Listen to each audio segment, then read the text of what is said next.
Now let's look more closer to the back, back towards the mat more. And so this is, I would call, more traditional. It's not worse, or they're both necessary evils, so to speak. But I will show you a little bit what I think about those things and how they work. So it happens usually when they have pulled me back, and now I guess my point was that if this is up, this is kind of bad, and they're already attacking me. So you would have to be on a leg, and I would protect this. I wouldn't be flat. Usually they call it like, oh, put your back on the mat. But I would say actually put more like one shoulder or other shoulder. You don't put both shoulders on the mat because then you become flat. So example. In some point also they're getting stuck because it's kind of hard to mount and do those things when this arm is here. So they cannot really come to mount at the moment because they have to free that leg and free that arm. But if it happens, so it's better for me that I'm not flat like this and they get my bottom arm and they can climb, but I'm also like here. This is the mount frame I am advocating. And if they come to the mat, mount, I'm already here. And now, coming up, I'm not doing this. This is like a Habib again. Go. They get this, and this is dangerous. And here, and you can shrimp. You can have a better, like a mounting scenario. Or even if you end up in mount, that I would recommend you being like a sideways. You're using the position we advocate. You have the frame, and then you figure move or find different options. So being right away flat would be, not so good scenario. Let's do it one more time. So, because it's easier at first, right away, if you end up here, it's easier to be here. Turning in requires, other move. So if they decide, they understand they lost, it's already possible to kind of start to force, even not always the guard. If you have a chance, if their weight is not too much forward, you will go post, elbow post, straight arm post to sit up and shrimp out. And this frame is pretty safe. There's no triangles, no arm bars here. If you would put the frame on a neck or something, or would grab the gi or doing something, other things, it will be more dangerous, so to speak. So that's also what I advocate. And I don't mind also like this scenario when you escape the back and they mount, let's say. So the same idea would be more. And if I move and that's their game, they come to mount, and then this happens. Usually, kind of easy to get this, but if it happens, that's all good. You just escape the back. And just don't panic here. You have to know what to do. And if you can do it, thank you. If you can do it, then you add the escape right away. But sometimes in the beginning, when you're learning those things, to connect techniques are kind of hard because you have to think ahead and you're not there yet. So clearly escape the back, click, another 0 point, another trench, stay there. Maybe if you lose there, you have your win in your head. I just escape the back. And that's the win you have to take. And then try, and against beginners, you can connect more techniques in a row and escape, so to speak, right away. So that's one option. We'll show more, but that's one option to right away go. And it depends also that they have to let go. The more they hold on, and people are stubborn because, they don't want to give the back away. So if they squeeze, and if I'm here, so sometimes you have to wait here. And you can actually, let's say, so to speak, slow them down. Get them out. We have to protect this. Yeah. And now, sometimes I mess with those things a little bit. I have to control the legs. Get up. It's kind of annoying. So this is more tricky game. I don't know what I'm actually doing here. So kind of like I'm just controlling this, but I know the bottom leg. And if I'm actually heavy on the bottom leg, they have to bump me off a bit. Yes, so this also kind of pushes me to the right angle, maybe on my side, so they can't just pull the leg under me, only if I'm light. So that's kind of like a one way. If you want to escape that direction, it's good also for chokes and stuff. So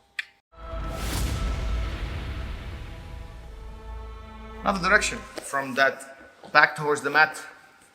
escape part. So now we try to turn towards him. So we'll see how we do it. So here, and now the goal is that I don't want to be flat, but now I want to be the other way.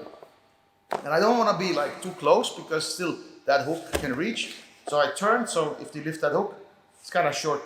And now we have to manage this hook, you know, the mount and everything. But here is very important that we do like a small baby bridge. Even under pressure, we do this, and now we start to fight for top. Most cases, they will already come want to fight for top. So do that. So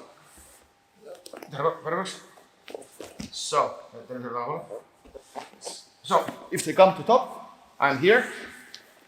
I'm turning this way. And now if they're out, this arm is not needed, so I switch to this arm. You know, baby bridge and get out. So, okay.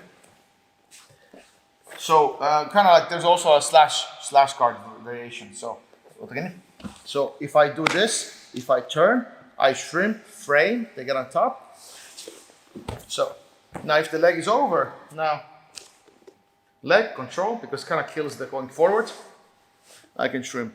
And now good slash guard, squeeze, pull the leg, you know, and then I guess you go under, you figure it out, but you have a good attacking, and in some cases you can already go there, click and fight back, and even you know, sweep him back. One more time. So the leg kind of game is very important here. Wait. So I do this, and you have to control if they step over. You can get this. You can already clear this hook. So it's a kind of like a micro game you have here. But if you have this, you can always know what they're doing. Step over.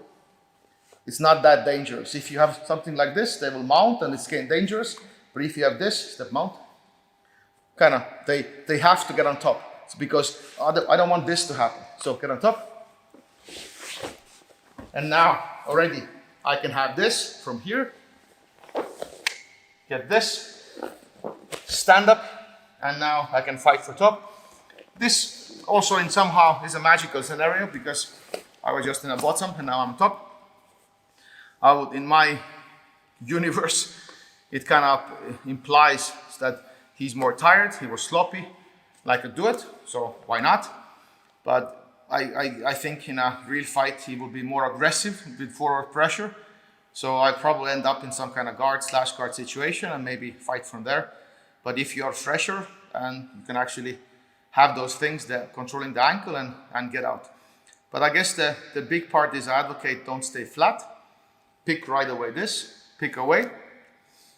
Because I personally, a lot of times I pick the direction away because I'm not afraid of that, or, you know, giving my back and all those things, because I have that defensive system. Most people maybe at first are not, you know, don't want to do it, but you get better at practice. So turning in would be like obvious choice. So, and also consider, like I said before, like if you mount the frame and you're all good, you just escape the back, so take that win. Another option is to try to stay on top. So, I guess you have to do it in both directions. So, you turn around, same thing, you turn towards him, but now you fight for top more. Here, now the baby bridge, elbow on a mat, you cup, and then you stack inside the guard. There is a possibility to end up in a half guard. That's this way, same thing. Depends on the leg fight. So we do this. We do this, and now, let go. Here is important that you make space for your elbow with a good baby bridge. So now you have space to put, even if they squeeze. You have this. You can be like a screw, like move around here, and then get on top. Because if you like to get on top on here, they will fight back. Go push back. Here you would lose. You would have to go a little bit forward, get on top. So now his elbow post has to be more there to win. And now this is a place where you can actually end up in a half guard.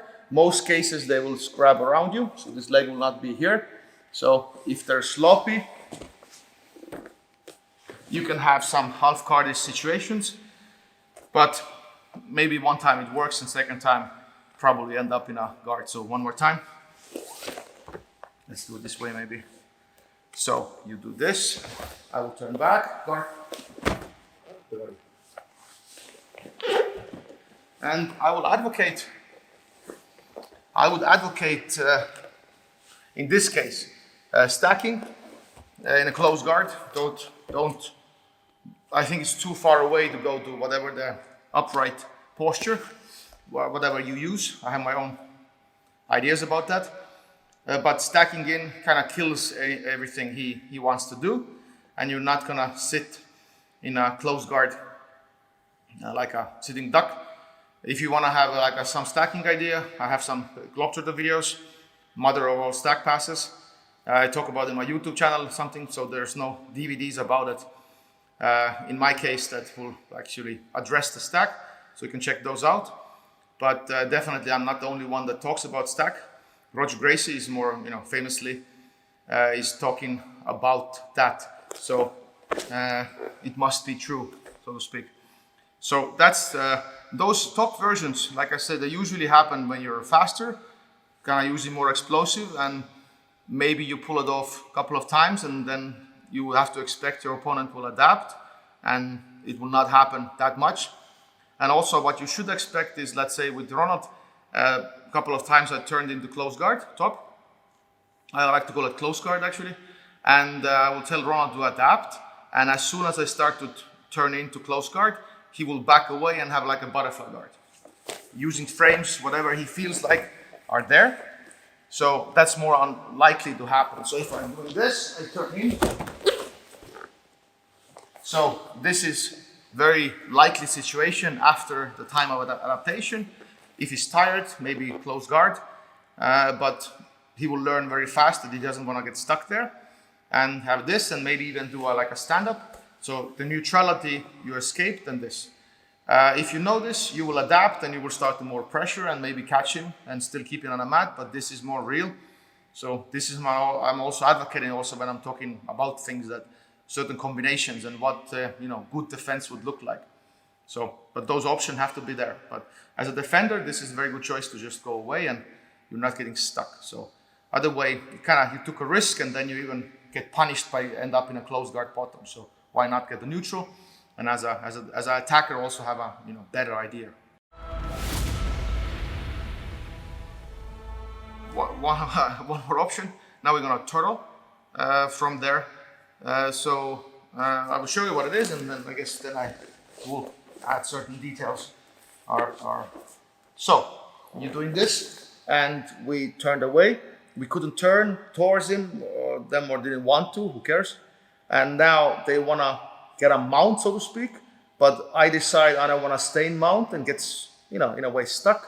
I want to turtle. So get on top. So usually this comes over, go, and now I'm going. I have to clear the hooks. My elbow is in, so it's use the hook strong. It's kind of easy to clear hooks and have a good turtle. So turtling from mount. I dare to say it's a little bit controversial, all this back heaving stuff. I think I got inspired by when Chris Paines did it. One of the guys I gave black belt in England, UK, Stafford. So he was, I guess, turtling is my thing, but I'm playing and advocating, and he connected to the mount put, and I was like, oh, I haven't mentioned that. So he had some clips about it.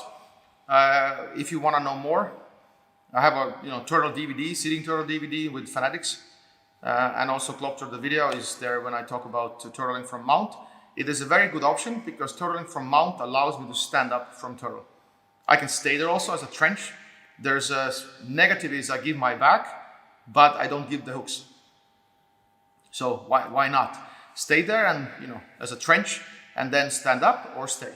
Mount is still you're less mobile. You face them. That's better, but you're stuck. Turtle is you face away from them, exposing the back, but you're more mobile. There are always trade-offs. So I will show you one more time. And there's definitely a hook thing going on. So here, go. and my elbow has to get in. If they get a hook and my elbows are out, this is way more difficult, more dangerous. So elbows are in, go, mount, top, and already, yeah. And again, if they take the back hooks, and there's probably a way to turn around and end up in again the same, like a back position, so to speak, that you can start your escape from again, like a reset point to get to all the time. So but in trouble, always you look for those trenches. But as a turtling option from mount, I'm not saying that this is the best one and you have to always do that. But I'm saying if you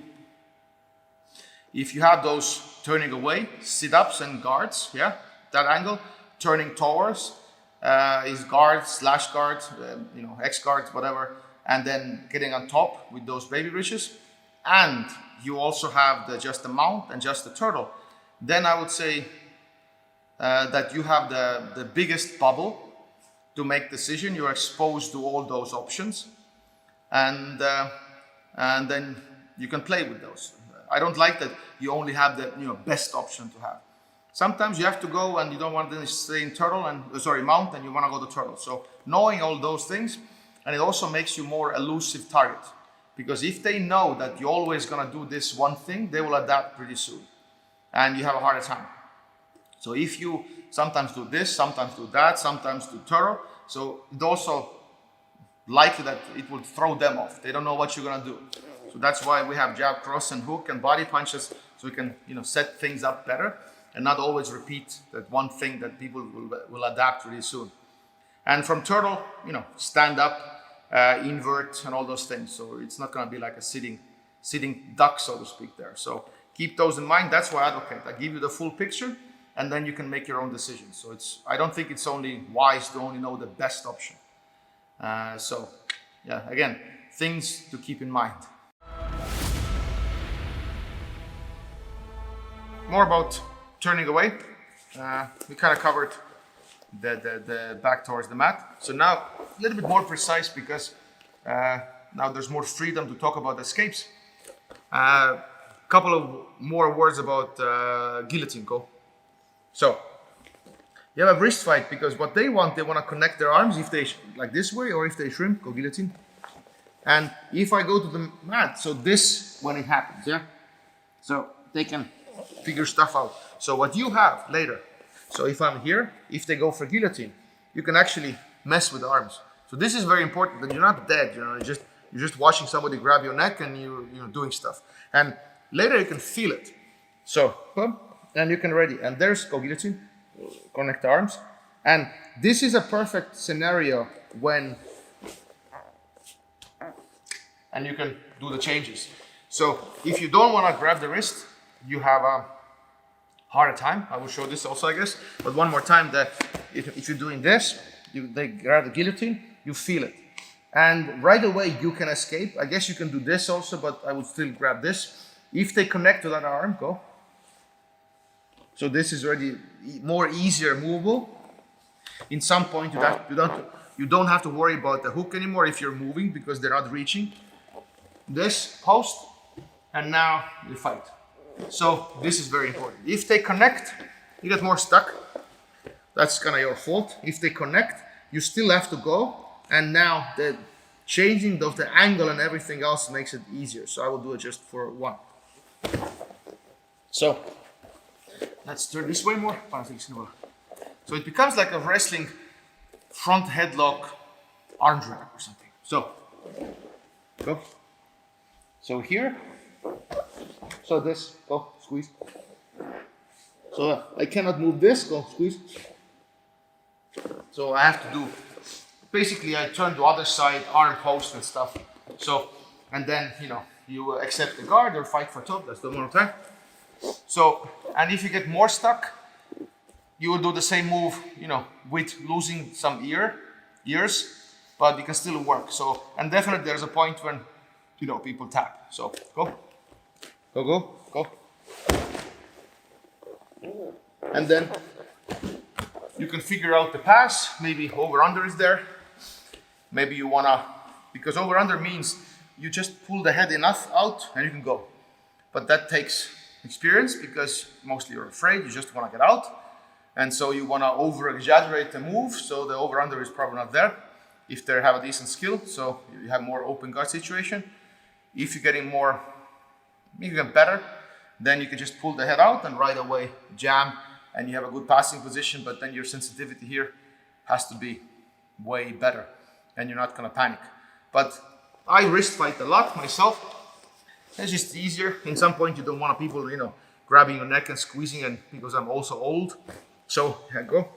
You can have also this way, because you have this, so you can change. You can have this. Go. And if they connect, go, go, go. You can just wait for here. Yeah, and also the turning around is better because they're not controlling their shoulder anymore. So go back to seatbelt. Seatbelt grip, why it's bad for me is they control that shoulder. So I cannot turn around easier. I can do a stick. I can still do stuff, but it's, if I'm in good position, like we explained before, but it's harder. As soon as they switch, first go, and I can go, because that shoulder is free now. I can just go. And now it's about circling, go, squeeze. And it kind of, I'm not saying probably there should be a DVD about how to finish from there. There's a chance, but if I timed it well, and that transitioning from here to there is the key. And that wrist fighting slows it down, and then that's my timing. So definitely, like I said before, use those attacking when people usually get take the position.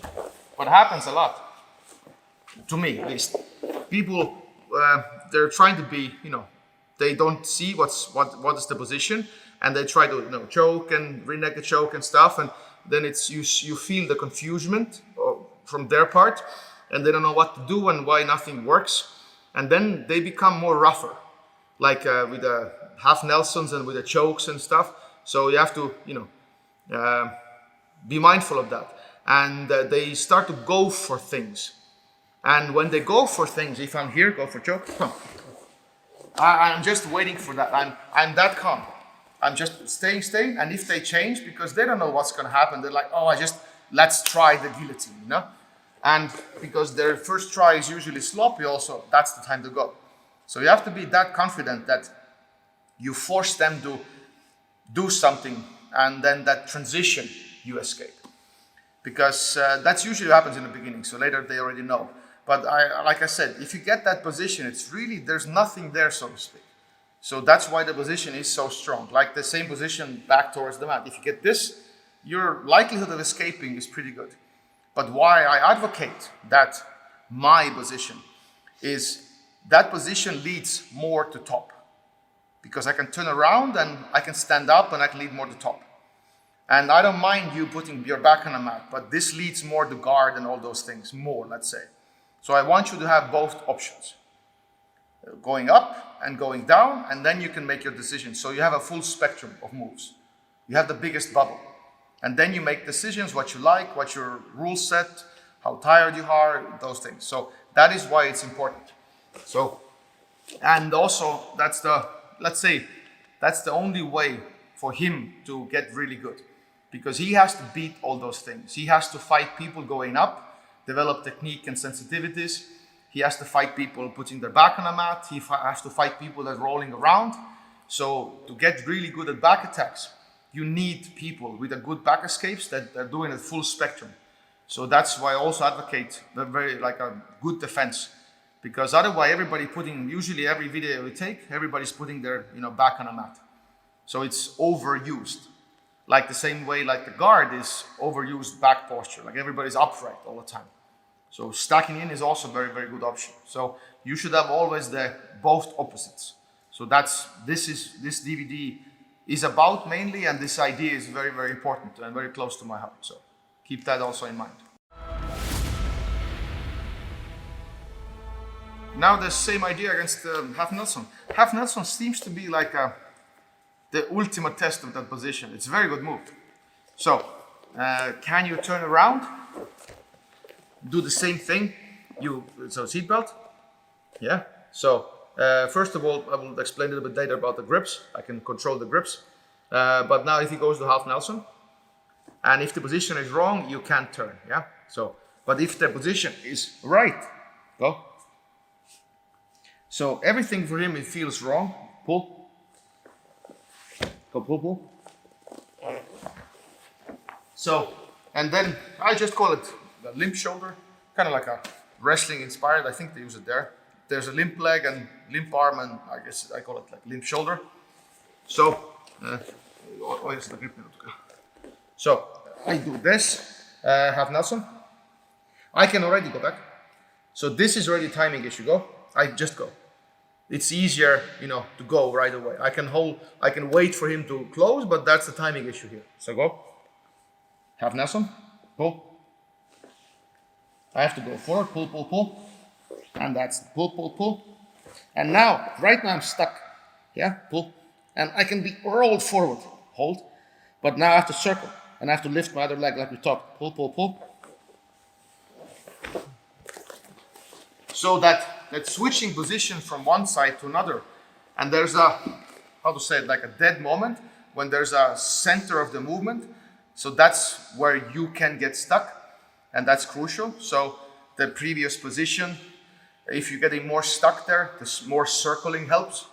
Actually, you can also circle your legs there basically, and the lifting the other leg. So all those same rules.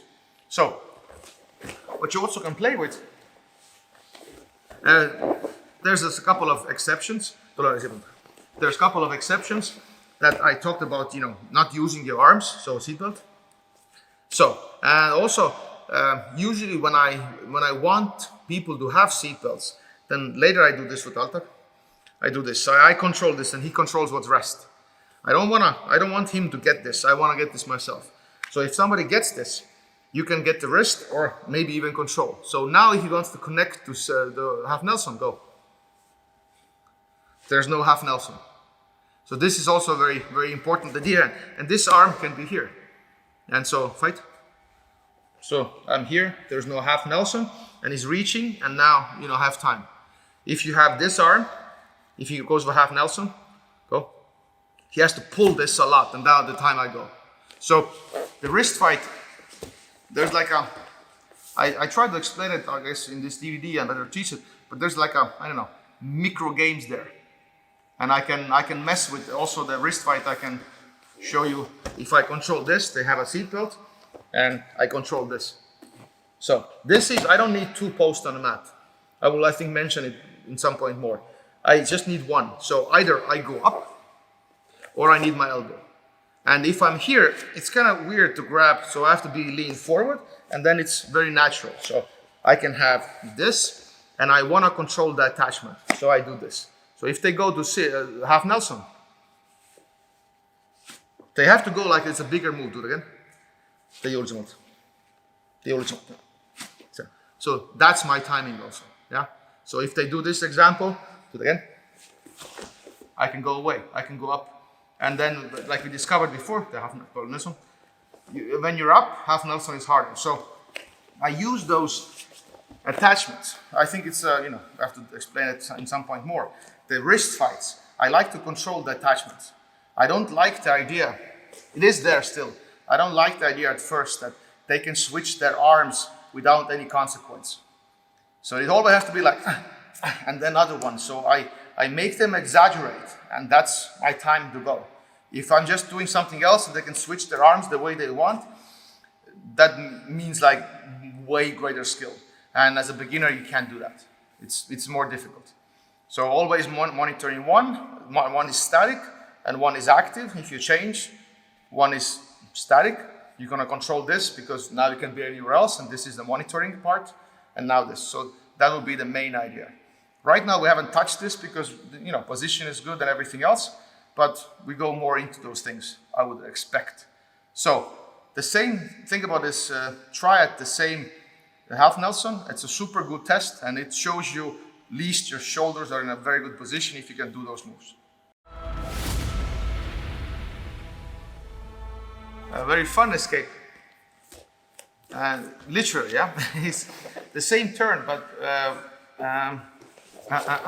rear naked choke, and then you're gonna turn around, but it's very kind of low.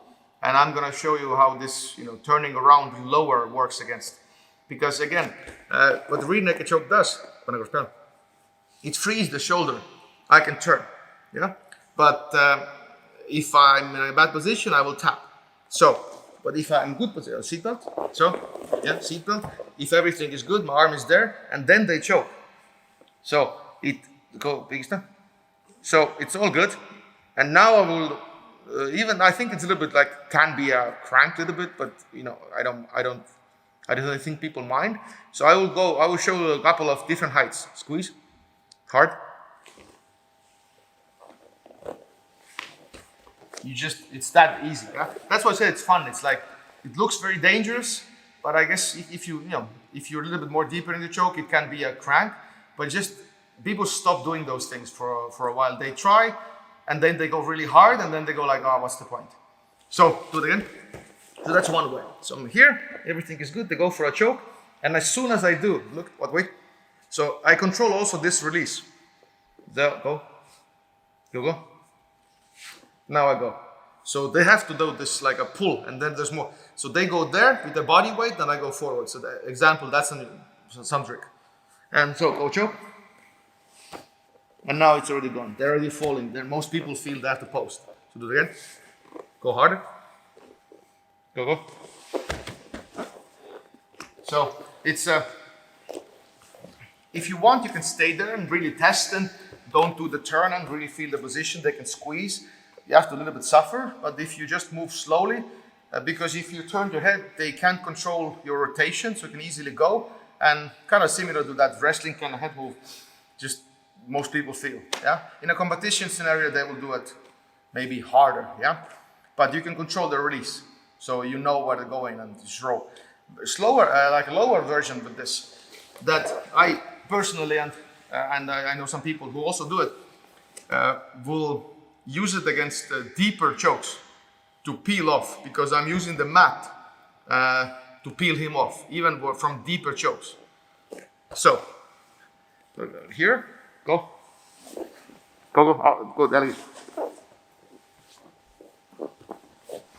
And so the key is that during the roll, they roll, if I hit the mat and if a little bit turn, it already creates more slack.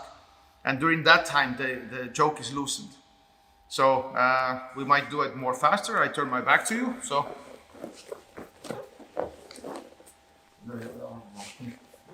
I'm here, and they go. And during that point, it's like a small scramble, and even they squeeze, but little bit shoulder. And I can also do it slower. And I will show you where it happens. So choke. So let's go. And better. And now is the case when I do this show closer. So that shoulder is key. Squeeze. So now it may be dangerous. And so if I can do this, squeeze, and now it's already getting out. So during the roll, this is also, I guess, I'm always advocating like keeping the shoulder like a T, but I guess my good friend Chris Paines, and he said it the same thing, like he escapes the shoulder, kind of the same thing to achieve a different idea to achieve the same thing. So if I escape that shoulder, then it goes down, and then my neck can move. Those are more tricky positions, and people are strong, and if they're strong and you have weaker neck, I guess you suffer. So it definitely comes with a level, so that you can try. First, try it against not so strong people. They can't squeeze that much, and so you can pull it off. And if you're more physical, you have a good neck, I guess you can test on better people. But you have to hit that, and that small turn. I usually explain it like this. There's a circle, and what I do, I go here, and then I do this. And they follow the circle. So I cut. And that mat allows me to cut like half circle. So I shrimp, and they're stopped by the mat. And that means they cannot catch me. So depends, how much you let them have it. But doing it like a totally low, like a stick or an elbow, and you roll out, they're both possible. But again, the key is that you understand the position. Otherwise, it's like you get stuck and your motivation goes kind of down. So, like a beginning position, that's That's the most important thing. But those attacks will help you understand why exactly this. So it's kind of just very hard to just put it right in the first time. You would have to lose, and those information feedback gives you exactly where you have to be and where all those attacks work less. So that's the key. Now, I guess to show you how this position works more, so we showed it from the turtle and how this all applies. And it's weird even for me that this position kind of exists or is that strong, because the only escape is like turning around, and it's, if you do it other way, kind of there's more techniques and stuff, but if you get that position, just turn around and you're safe. So it is that magical. Anyway, turtle. Wait. These days I'm becoming more known as a turtle guy. I advocate turtle. And I guess take the heat for that also, but usually the criticism is a little bit off about that, and people have their own biases. But I advocate this turtle, yeah, and I don't advocate really like elbows on a mat and stuff, because I think it's more dangerous. So seal feet or not, but I would recommend your head is on a mat and your elbows are tight. So if Ronald does the hip pull. So, yeah, so that happens. In my previous DVD that was about Baby Rich and Running Man, we kind of covered a lot of this. So if you're interested more, how to fall and all the details, so you can purchase that. So we're not going to cover all of that, but we're going to mention certain things, and today is a back escape, so we're going to cover how do they want to take the back. So what they're looking for if they pull, because it's actually kind of, it's not impossible, it's very, very hard to pull me here and to get my hip to the mat, yeah? But let's say it happens. So what they're looking for is, they do this, and they want a seatbelt, they want this knee, and now the hook, and I guess they pull, and depends, do I land here, or do I land that side? That's kind of what their goal is. And it's kind of hard to do it actually. So go. So even if I fall, that's it. So go seatbelt. So, and there is no seatbelt after that. And also if they go for a choke, so those things are happening, and even if they go to a rear naked choke, all the turning around and stick, everything will work here. So now if they get a seatbelt, my position still has to go forward, and so now the hook goes in. Yeah, and see if my position would be here. So now the hook and everything happens. And if I have my good position, I can block, because sometimes this hook, actually they want to step, in with this hook. So I can just control it. And if my elbow is in a good position, go. The hook is not getting in. And even if they go for a choke and all those things, I can do exactly all those turning escapes. And kind of everything is super weird for him. So, and I guess if they pull me with a lot of force, maybe my elbows are flaring out. But if you know me and what I advocate, they're pretty much glued to here. Sorry. And it's super weird to get a seatbelt. And I guess what they adapt to later is a other seatbelt, like a bottom seatbelt. If I do this, they get bottom seatbelt. And now go hooking, and they want this hook. So the elbow and everything, and even turning around is a little better. And there's some chokes and stuff, but it's weird to attack. So what they have to create, it's not like nobody can win this turtle and blah blah blah. Yeah, what they usually have to do those attacks like a transitional attacks, like get me while I'm going to turtle or something like this, because those positions are itself against your own kind physically super hard to beat if they're that close. So just keep that in mind. And so if they pull the hip, you also have a option to go to panda. So I would just go myself here and have a panda and all those things. Sitting Turtle DVD is there, so you can study it more thoroughly. But the key is, if you want to avoid like a super early back takes, first of all, keep it close. Yeah. If you make that mistake, still keep it close and you avoid the hook.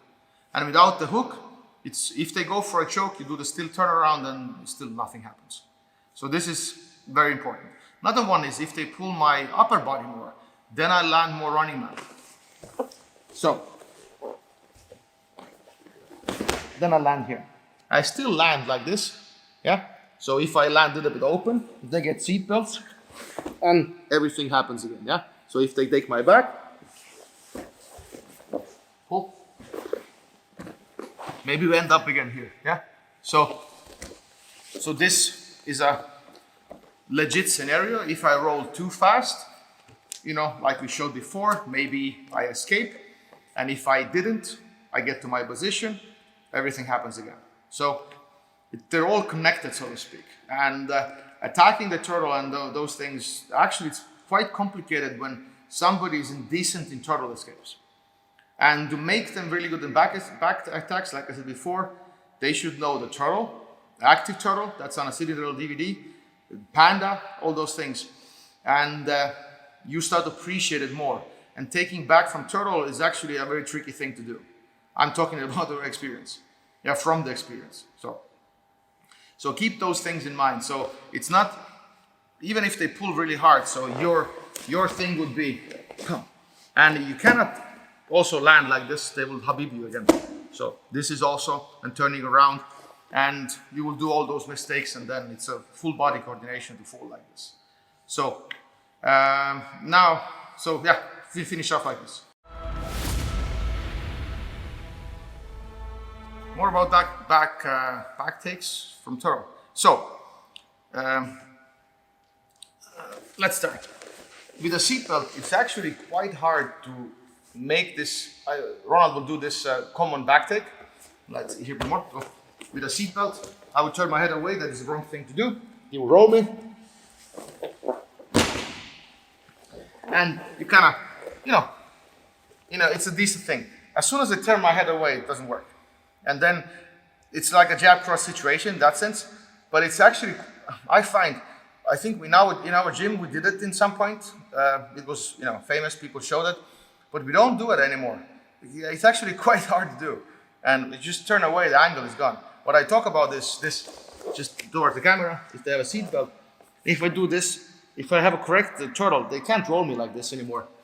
The back take only works when my head is neutral or turned away. So it's more like a transitional attack when you catch me, when I don't do the exact right thing with the head. We talk about it in a turtle DVD more. But just I'll show you where, let's say if they roll me and if I jump, your key is to again land on your position. You can pretty much do a little bit on the air already. So it helps, I guess, if you start to do it earlier, but I will let him do the roll first. So whichever way, let's do this way. So, go. So, let's do this way. I will just try to find a better angle for camera. Go. So already I can land like this. So, and I can land on my position.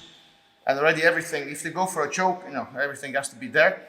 But I will go to my position very fast, and then does it get the hooks or not? But my position has to be there. So one more time. So we'll try to put the hooks in also. So we'll just land here. And it's, I'm not saying it sounds really cocky when I say it's super easy to prevent. It's like basically if I just turn a little bit, I'm not gonna break my neck like this, but the way I show it, and this rolling, it doesn't work. You can't roll. You actually end up in a bottom. We will show you what happens. I will torture him a little bit. So what happens if I turn the head, everything is correct, and they still decide to roll? What happens is like this. This happens. Yeah, and I'm in top, or maybe they bridge me, and then whatever. But this is what happens, and so the head kind of ruins it. So that attack this way done is weeded out. I guess you can learn it as a basic attack, and head is neutral and head is turned away, but you have to catch me during transitions. So the whole also point what I'm advocating when I'm doing seminars and also is those trenches are so strong that the people are forced to learn how to attack during transitions, and in a way this is the best time to attack. Attacking, steady positions or still frames or standing still people is in a way not correct. You will have to do it in a first, second class or whatever the months. But in boxing also, you hit the bag or you hit somebody that holds a pad. But as soon as you can move, you start to train to hit the moving target. And you will be the moving target yourself, and you will hit the moving target. So you will learn transitional things to predict how they move and force certain movements. So the same thing happens here. I haven't learned jiu-jitsu like this myself, but I'm trying to advocate and roll like this more, and trying to give the idea to people and how to teach it more like a boxing and wrestling, like sports. So, and those trenches are forcing people that if you fix this, and that everybody's motivated to figure out transitional attacks. But if the positions are messed up, they're wrong, then the transitional attacks are hard enough that people will choose not to do it, only against the mat rats, whatever, and very highly motivated people are disciplined. And most people will attack the steady positions because attacking transitions is hard. It's it's a fast, speedy game that you have to get good at. So that's why I also like what, let's call it again, my system brings, that it forces people to practice more the better habits that we need long run. Because against the highest level, we need transitional attacks, and that's what we see also evidence is around, that those things help. So how can we study or start to study them in a day one environment? By teaching people those things, and also in a 6 months old beginners, they're already motivated to figure out transitional attacks, and then they train it for 5-10 years. So I think that's better, so to speak. So that's my hypothesis. So more turtle stuff. So now imaginary situation, already bottom hook is in, and we'll deal with that. So hook is in, I guess they're on their knees, seat belt, and they pull, go. And I guess the idea is that, yeah? So it's actually super funny to do those things when you know the answer, you shouldn't fall. And even he kind of smiles a little bit that he knows that this is kind of unlikely that somebody falls to his back, but you see it all the time. In also clips when people teach back attacks. So it's kind of super weird. So first of all, you have that arm or you have that already blocking the leg. Go. And that's it. Yeah. So the hook is here. You control everything. So you know what you have to do. And even if they do it with a force or something, they have one hook in and maybe other is on a mat and to pull. So you have to resist that. So maybe you can try. So we can create more momentum by, you're still gonna do this. It takes some practice. That's why I recommend my previous work with the baby bridge and the running man. That we talked a lot about the moving and creating this solo footwork. So it's a very good, if you, all this kind of is a one system, it's not separated. So it helps.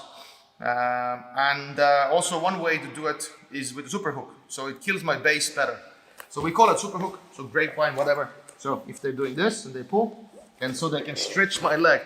And what it does, if they have a seat belt, that is like a wrestling Turk, yeah? And they lift this, and so my upper body goes here, and they're more, it's more easier to put the hook in.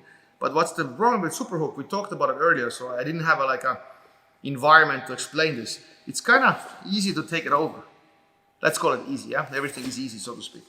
So they would have to do it, a little bit and then hide the hook right away, but I can catch it during transitions pretty well. So that's the problem with the hook. It kills the base, and it's a good Turk, like wrestlers use it to lift the leg, to make the upper body go to the mat, wrestling Turk. But they expose the leg, and I actually might end up in a better position. It's still, I can lose, but let's go. So here, my head has to be turned. They do this, go pull. and now the hook is gone. So fight. So now it's this, everything is there, and now it's, you know, they're in danger because the legs won't work. So otherwise it's hard. It's hard to kind of talk about that I can play with hooks and stuff like we explained before. Like they have to learn how to, let's say, hide the legs, cross the ankles even, something like this. So if they're using like a super hooks, if it's just sloppy, I can play, I can get those things and kind of shuts down their leg. And they need their legs to do most submissions. You know, if you do chokes, you have to kind of climb high and put the leg over here, arm bars. So if I control that tip of the ankle, it takes the strength away. So they don't like that usually. So, but they have to sometimes. So that's your also transitional skill. But if you're not calm, you're gonna not notice those things small, like you know, super hooks and stuff.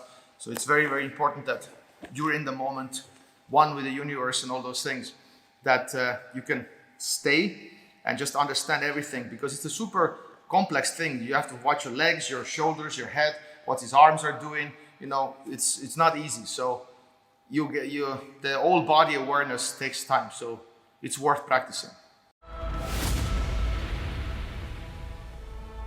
Another turtle attack, and how to end up in the same position again. So that seems to be the point of this. So turtle, already near hook, seatbelt, and now he knows that he can't pull me there. I have my angle, so he tries to jump over. Maybe I'm leaning there also, who cares? So go. And I guess if I land like this, that's the goal. So we do it again, and now, because he already starts like off my back a little bit, yeah? So that's the key. I'm also controlling the leg. So I control kind of the roll, and you know the answer already, so, but kind of, we have to show it. So, hook. So here, they roll. And we're back here. So, you already know. I might be a little bit sloppy when I do those things, but you know what to do. I don't feel, you know, danger, so that I can a little bit maybe here, there, some a little bit sloppy, but that's the whole point. So and you can, if the momentum is a little bit less powerful, you can, I guess, also stop while your back is towards the mat, and then if it continues with the momentum, then you end up in your position. So pretty much the same thing we covered, but from turtle it happens again. So they have to learn how to take the back both sides, jab and cross, and threaten with those things. And so my job is to like manage that. So again, we have a saying like all roads lead to Rome. I think in English also I've heard it used in Estonia, we have the saying, who knows why. And so all attacks, the point is that all attacks that it does will lead to that position. Wherever I go, I will find my trench. It's actually not that hard to find that trench. And then you want to escape fast, you want to escape slow, you want to stay there. That's the decision you make. Depends on the rules you fight under, or you know, in circumstances, in MMA fight, whatever. So keep those things in mind. But yeah, from turtle, and already with both hooks, the situation is already like super worse. So